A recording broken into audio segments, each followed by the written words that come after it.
Right, what is up, YouTube? What are we doing today? Well, today we are going to be messing around with something we got in the mail. This ongoing battle with my carburetors. So we got ourselves part number. This is from Wolfsburg West, I believe. No, this is from Carcraft in Riverside, California. It's about an hour and a half north of me. And here's the part number in case you're interested. These are some EMPI carb floats. So these are designed for dual EMPI carburetors if you have some.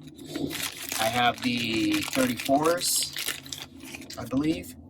And on mine, you can see there's a seam right here where they mold these two plastic pieces together, and with the gasoline and ethanol, it starts to eat away, I think, at the glue or whatever it is that holds this together, and gas gets inside here and then causes your float not to float, causes it to sink.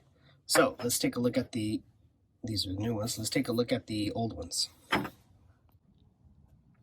So first thing I got to do is take the carburetors off. And I won't bore you with that. I've done that so many times already. But if you've never watched any of my videos on that, we got to disconnect the linkage. We got to take these two 12mm bolts off. We got to take the air filters off and disconnect the fuel lines. There's one on that side and then the other one on the other side. So I'm going to go ahead and do that right now. All right. So our carburetors are off. Let's take off the tops. 1, 2, 3, 4 screws.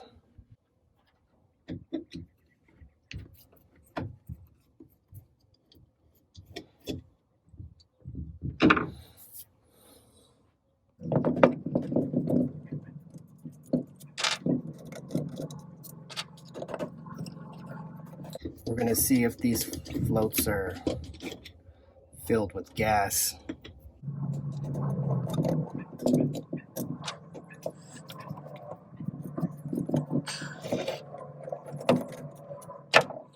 All right. Yep. Still not working. All right. Here's my float. And as soon as this dries off, you're going to see gas coming out of this line right here. So to replace this float, what we're going to do is, let me get a rag, catch all this gas that's going to spill out. Okay.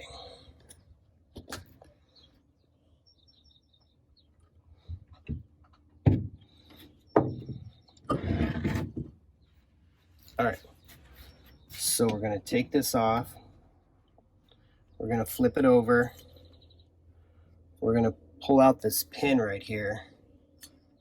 I don't know if you can see that. There's a pin right here that holds the float in place.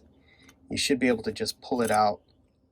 If it doesn't want to come out, try pulling it out from the other side, because usually it comes in and out through one direction.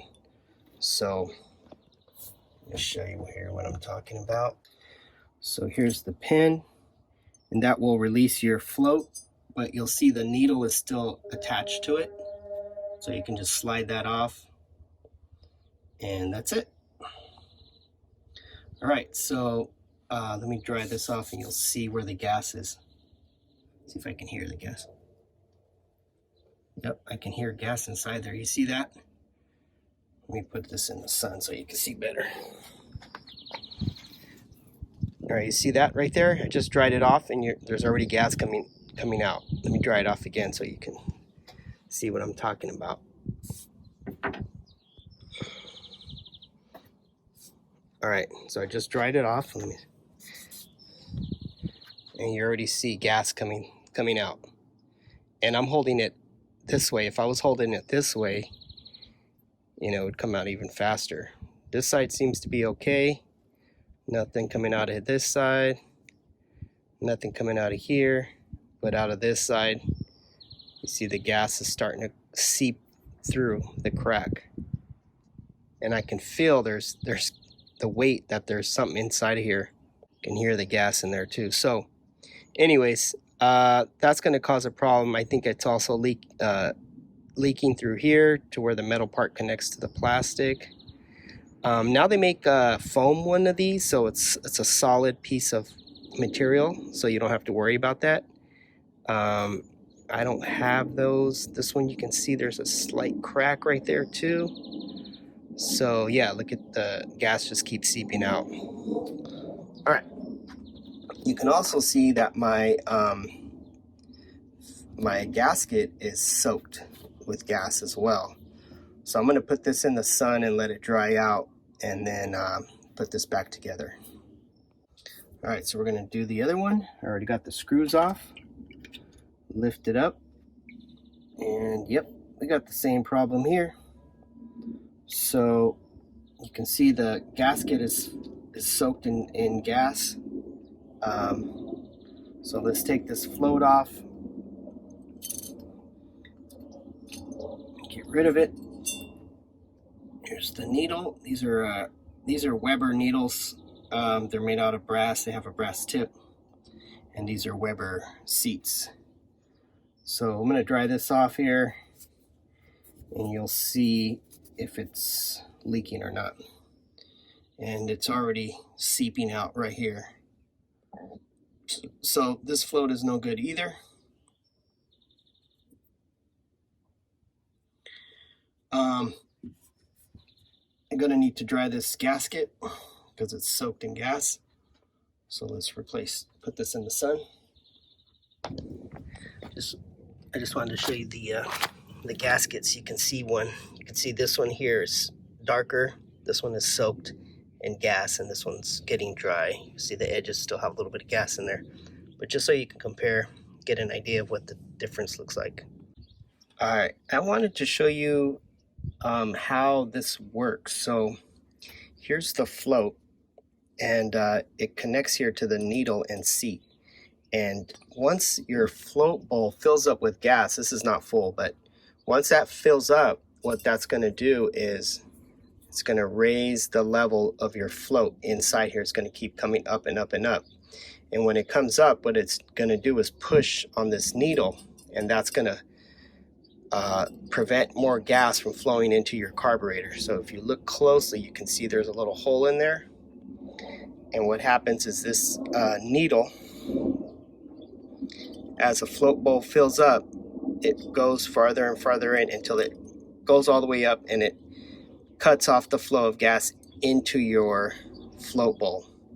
So if that mechanism doesn't work, your float bowl is going to continue to fill, and eventually it's just going to overflow outside of the bowl. And that's why the gasket was all soaked, because gas was flowing, filling up this bowl to the point where it was flooding basically, and then overflowing outside of the bowl and onto the gasket.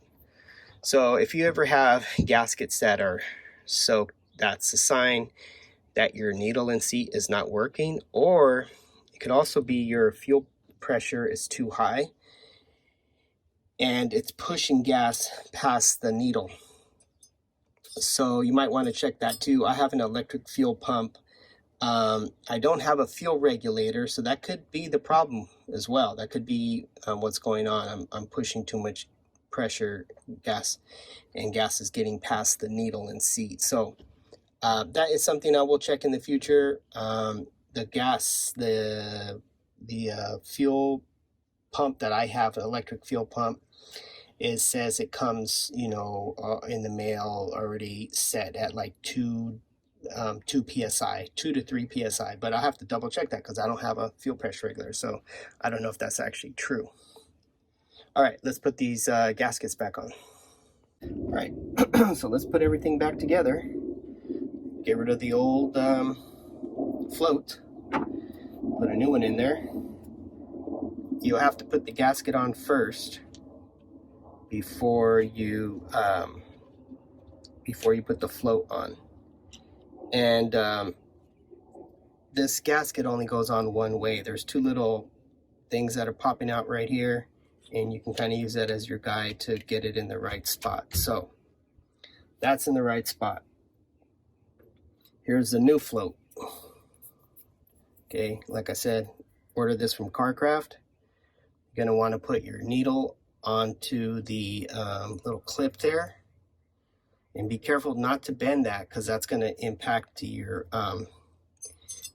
your float level as well. So just try to keep it in there.